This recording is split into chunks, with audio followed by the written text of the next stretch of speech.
नाही तर झालं आहे काय, मी बनत चालली आळशी. कारण व्हिडिओच्या बाबतीत माझं लक्ष नाही आहे, कारण बरेच दिवस झाले मी व्हिडिओज बनवला नाही.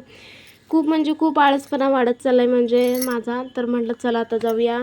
बाळूमामाला चालले होते, अमावस्या होती म्हणून. तेव्हाचा व्हिडिओ अजून मी अपलोड केला नव्हता. म्हटलं आज एडिट करून आपलं टाकावाच. इथे जाताना बैलांच्या शर्यती तुम्ही बघितल्याच असतील.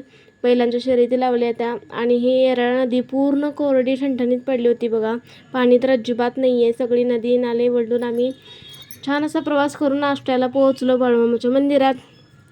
भली मोठी रांग लागली होती बघा. यातून कसे बसे आत आलो तरी पोरे बाहेरच राहिली, कारण एवढ्या गर्दीत राहू दे म्हटलं त्यांना आणायचं. मी एकटीच आले बघा. ही बघा मी. आणि आता उभारले दर्शन रांगेत. बाळूमामांचे दर्शन घेतले, तुम्ही पण दर्शन घ्या.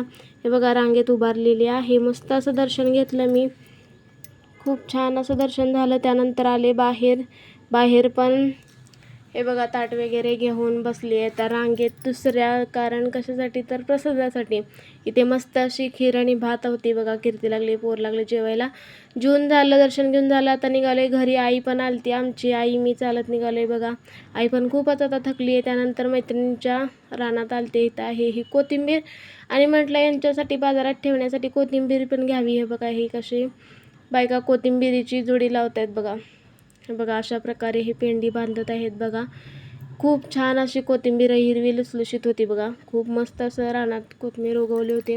हे सगळं बघितलं आणि एवढ्या रखरखत्या उन्हात ही बायका बघा कशा काम करते त्या. आपल्याला घरात बसून होत नाही, पण ह्या बायका कशा रानात काम करतात बघा. हे बघा हिरवीगार कोथिंबीर सगळीकडे. त्यानंतर रस्त्याने पुढे प्रवास करताना उसाचा रस पिला, थंडगार झालो आणि पुढं आम्ही आमच्या घरी निघालो.